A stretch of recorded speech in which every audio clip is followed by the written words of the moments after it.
Bueno, como les decía, en la clase pasada estábamos viendo lo que es la dilatación térmica, donde nosotros mirábamos que los cuerpos, digamos, este fenómeno consiste en que los cuerpos cuando aumentan o disminuye su temperatura, resulta que los cuerpos se expanden o se contraen. Digamos que se agrandan cuando se aumenta la temperatura y digamos que se hacen un poco más pequeños al disminuir la temperatura. ¿Listo? Entonces, digámosle que la longitud de los cuerpos esté encontrado en función de la temperatura. Y podríamos encontrar fenómenos como estos, que porque digamos, los rieles del tren, las vías del tren estaban torcidas, o porque se producían este tipo de grietas en el asfalto. Y resulta que lo que estábamos mirando era que la dilatación de los objetos sólidos se presenta en las tres dimensiones, largo, ancho y alto, y que lo que nosotros íbamos a hacer era el estudio de mirar esto a partir de lo que es la dilatación lineal, la dilatación superficial y la dilatación volumétrica. La clase pasada mirábamos solamente esta partecita de la dilatación lineal, que nos decía que se produce cuando predomina una dimensión frente a las otras dos, es decir, por ejemplo en el caso de los cables, ¿sí? De las varillas que no son muy gruesas, entonces ahí lo que podemos hacer es trabajar mediante la dilatación lineal. ¿Listo? Bueno, para ello resulta que teníamos aquí eh,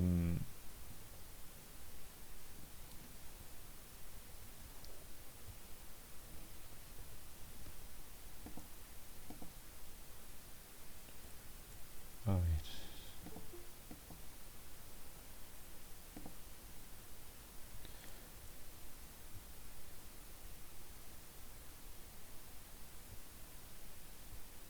para ello teníamos que, digamos, esta dilatación de los objetos depende de eh, cada material, que no todos los materiales se agrandan o se hacen pequeños de la misma manera, ya que eso depende de una cosa que se llama el coeficiente de dilatación lineal. ¿Listo? Y aquí teníamos, por ejemplo, el caso del aluminio, cobre, ímbar, vidrio, zinc. Teníamos varias sustancias y teníamos aquí un coeficiente de dilatación. Entre mayor sea el coeficiente de dilatación lineal, quiere decir que el material es mucho más susceptible de agrandarse o encogerse de acuerdo con la variación de la temperatura.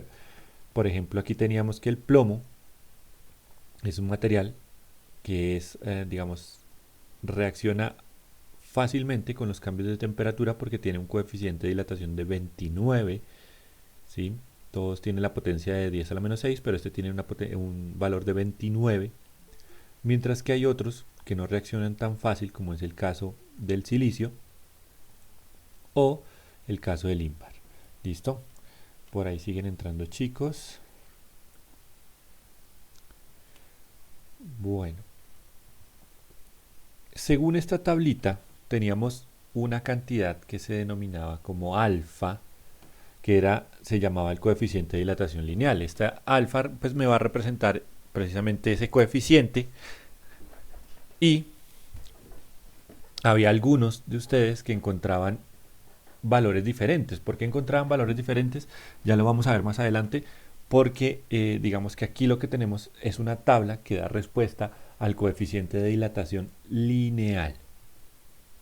Teníamos aquí el ejemplo, este lo habíamos desarrollado la vez pasada, y vamos a mirar aquí entonces lo que es la dilatación superficial. Cuando hablamos de este tema de la dilatación superficial, estamos hablando del comportamiento del objeto cuando es, por ejemplo, una lámina, como una hoja, por ejemplo. ¿Sí? Si el sólido tiene una forma de una lámina, la dilatación afecta a sus dos dimensiones. ¿Sí? Tenemos largo y ancho, y se produce la dilatación superficial. Por ejemplo, si tenemos esta lámina, digamos siendo exagerados, aumenta la temperatura y aquí vemos cómo se expande, aumenta tanto de alto como de ancho, ¿sí? No se fijen de pronto aquí, bueno, sí más o menos en este sentido, pero pues vemos que es bastante, pero pues eso depende, ya sabemos que depende del cambio de temperatura y del tipo de sustancia, ¿vale? Ahora, dice, en este caso, la variación del área de la lámina es proporcional al área inicial y al cambio de la temperatura. Vean que entonces, me devuelvo aquí, las ecuaciones son similares, son prácticamente las mismas. Aquí me habla del cambio de dilatación, del cambio de longitud, que es igual a la longitud inicial por el coeficiente de dilatación por el cambio de temperatura. Y aquí, ¿qué nos están diciendo? Que el cambio en la superficie, ¿sí? El cambio en el área, en toda esta superficie, va a ser igual a la superficie inicial por este factor que llamamos beta por el cambio de temperatura. ¿Y qué es beta? Aquí me dice, beta es 2 veces alfa. Es decir, que cuando yo estoy trabajando con la dilatación superficial, tengo que tener en cuenta digamos, estos coeficientes y multiplicarlos por 2. ¿Sí? Es decir, por ejemplo, el aluminio tiene un coeficiente de dilatación lineal de 23 por 10 a la menos 6. Para encontrar beta, que es el que voy a trabajar con el de superficial, entonces tengo que coger este factor y multiplicarlo por 2. ¿Por qué por 2? Porque aquí estamos trabajando en dos dimensiones. ¿Listo? Eso es la diferencia. ¿Qué sucede? Algunos en los ejercicios anteriores me decían que estos valores no les coincidían. No les coincidían porque me estaban enviando tablas que decían coeficiente de dilatación superficial. Entonces lo que estaban haciendo era enviarme esto ya multiplicado por 2. ¿Listo? Bueno, hasta aquí, chicos, la dilatación superficial. ¿Alguna pregunta? ¿Algo que no se entienda? Ok, listo. Básicamente es lo mismo. Es lo mismo, sino que tenemos en cuenta digamos, otros factores. Y de manera, perdón, de manera similar está el coeficiente de dilatación volumétrica, donde ya tenemos en cuenta las tres dimensiones. Ya es que nos dice aquí que si ninguna de las dimensiones se destaca sobre las otras, las tres dimensiones se dilatan produciéndose la dilatación cúbica o volumétrica. Es decir, tenemos efectivamente un cubo o algo que tiene notoriamente las tres dimensiones. Es decir, que no es ni un cable, no es ni una lámina, sino que puede ser, por ejemplo, un recipiente como un cajón o puede ser un bloque, ¿sí? Cosas por el estilo, donde realmente son bastante notorias las tres dimensiones. El aumento en el volumen, nuevamente, las ecuaciones prácticamente son las mismas. El cambio o el aumento en el volumen es igual al volumen inicial por este factor que es una letra que llamamos gamma, que es la letra gamma, por el cambio de temperatura. ¿Y quién viene siendo gamma? Gamma viene siendo el coeficiente de dilatación volumétrico. Voy a escribírselos aquí. Tenemos alfa hace referencia al coeficiente de dilatación lineal. Beta, es decir, aquí una dimensión. Beta viene siendo el coeficiente de dilatación superficial.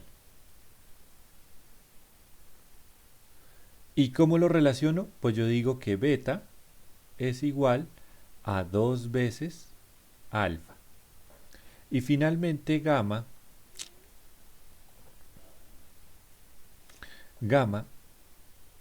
es el coeficiente de dilatación volumétrica.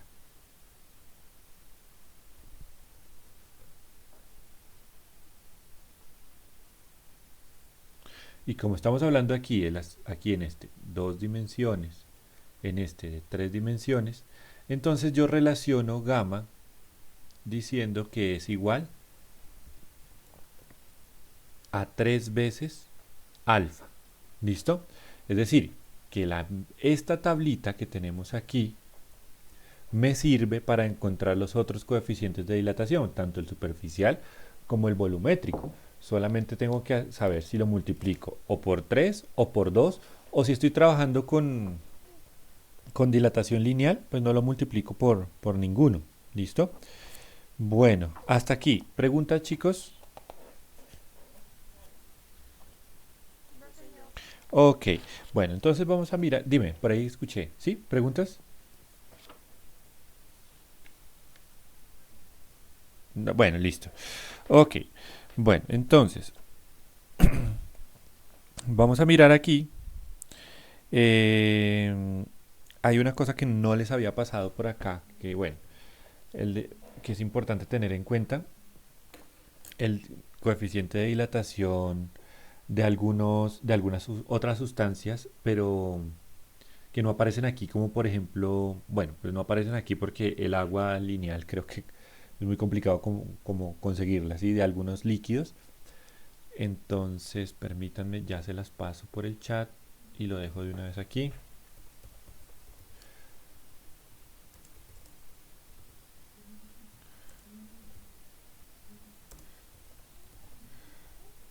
A ver, miremoslo. Mm,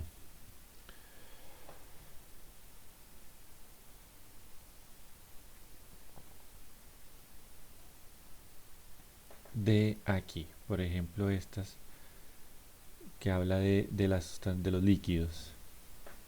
A ver, ¿dónde está? Por aquí lo había visto.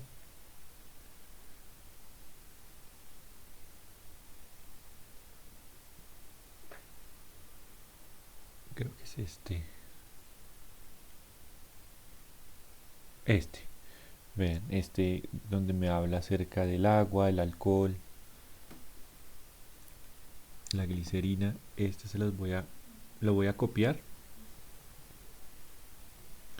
y lo voy a pegar en la presentación. Ustedes saben que yo les dejo la presentación para que lo consulten, ¿listo? Bueno, a ver.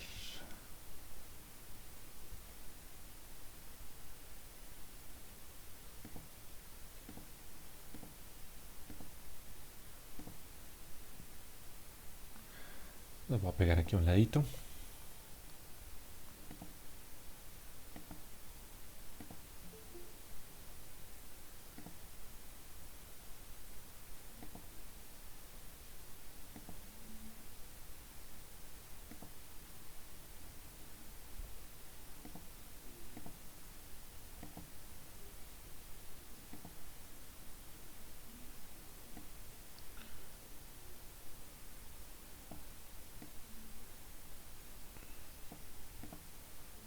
Ok, bueno.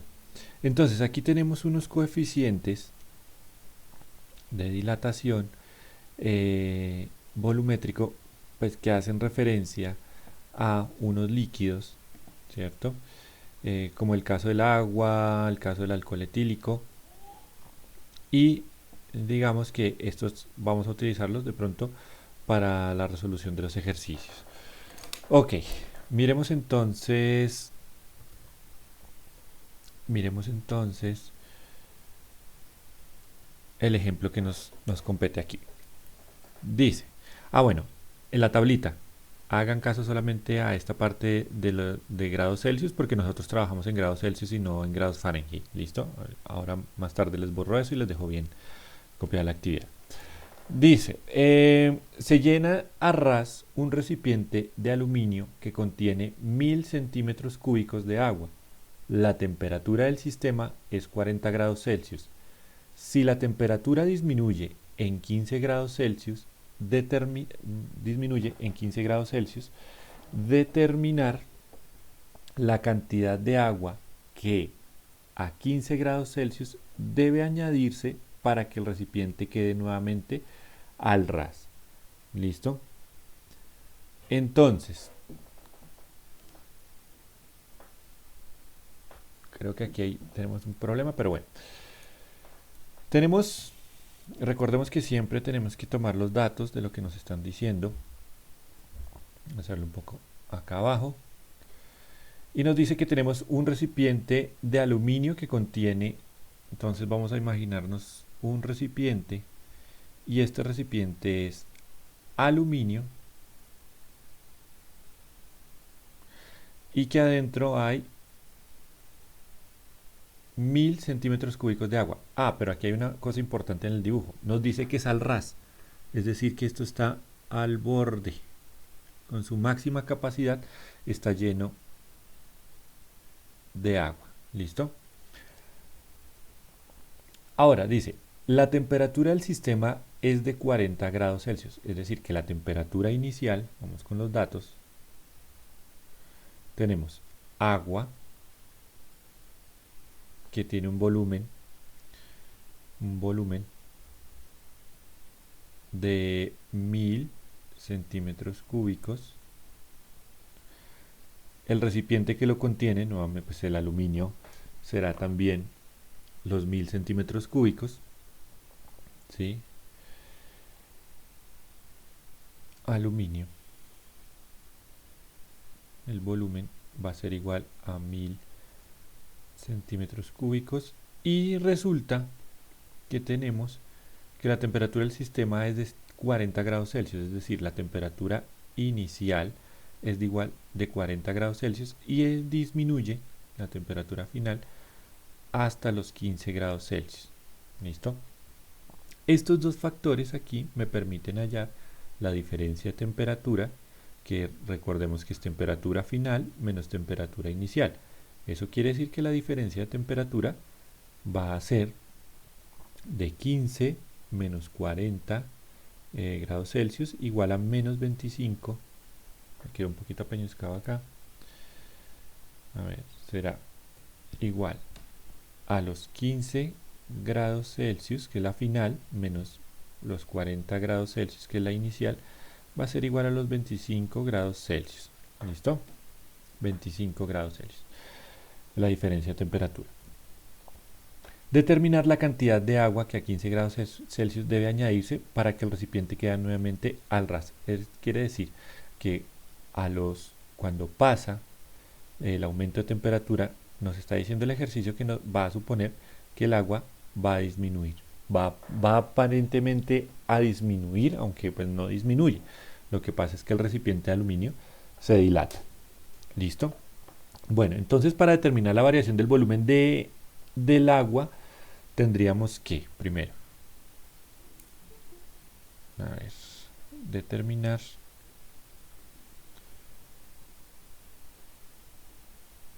la variación del volumen del agua. Entonces, vamos a lo que nos estaba mostrando en la presentación, esta ecuación de acá. La variación del volumen es igual al volumen inicial por gamma por el delta T. Es decir, voy a copiarlo aquí. La variación del volumen es igual al volumen inicial por el factor gamma de dilatación volumétrica por el cambio de temperatura.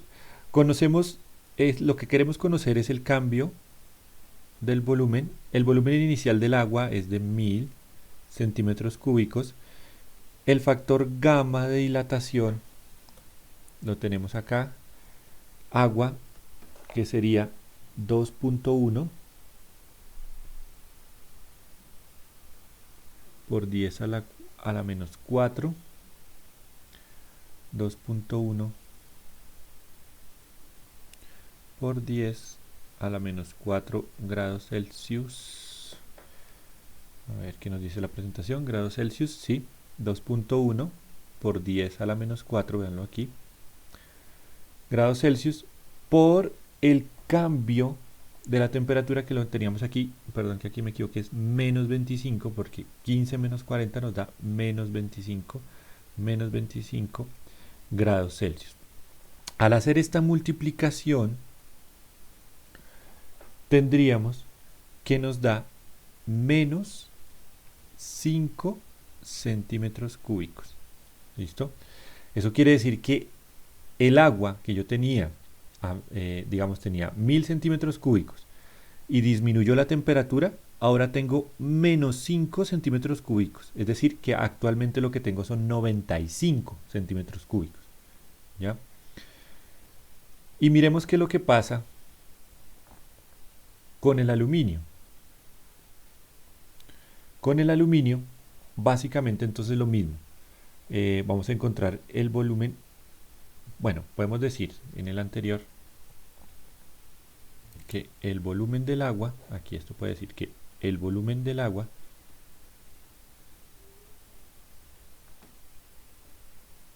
disminuye en 5 centímetros cúbicos. ¿Listo? Ahora, vamos a determinar la variación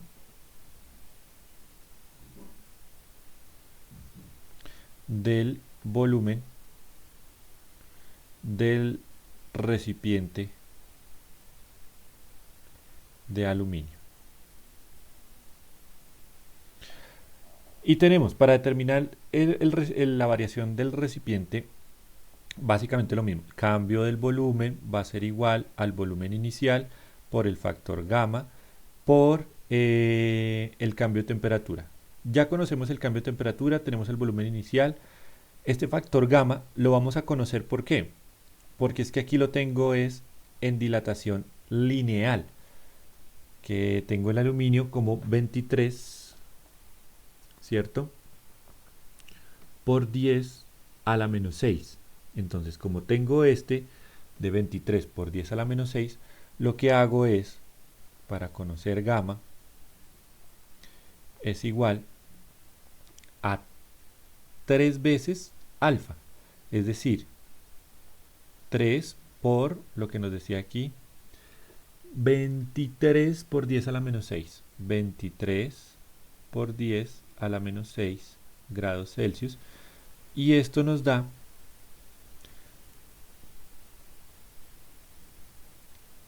69 por 10 a la menos 6 grados Celsius. ¿Listo? Ahora, esto simplemente ahora reemplazamos los valores aquí. Vean que es muy sencillo.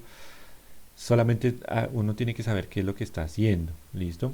Volumen inicial, 1000 centímetros cúbicos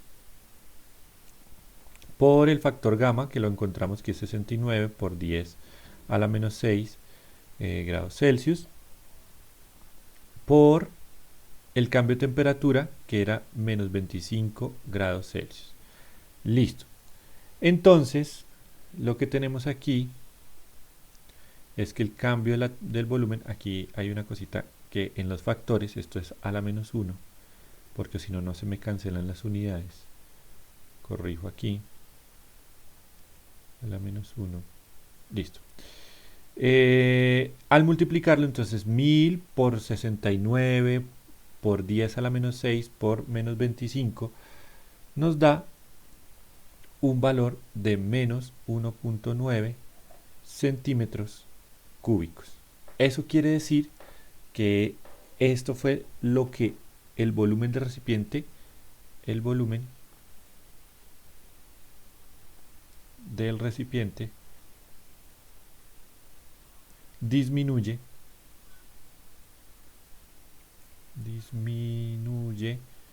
en 1.9 centímetros cúbicos. Entonces, ¿cuál será, digamos, cuánto agua tendría que agregar yo para que nuevamente quedara al ras?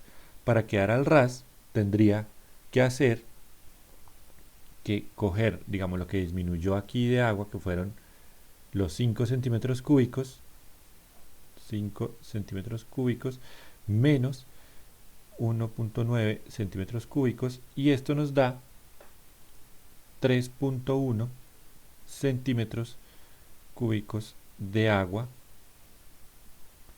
para que el tanque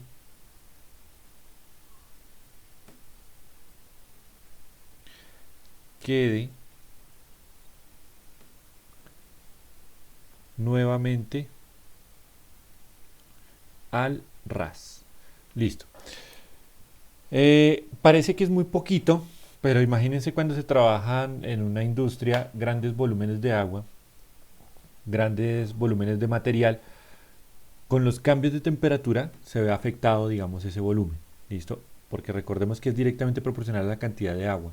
Imagínense que no fuera 1000 cm3, sino 1000 metros cúbicos, entonces ya empezaría a verse algo bastante notorio. ¿Listo? Preguntas, chicos, preguntas. ¿Ninguna? No, señor.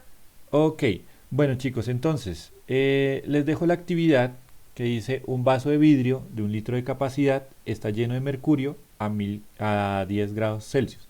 ¿Qué volumen de mercurio se derramará cuando se calienta hasta 160 grados Celsius?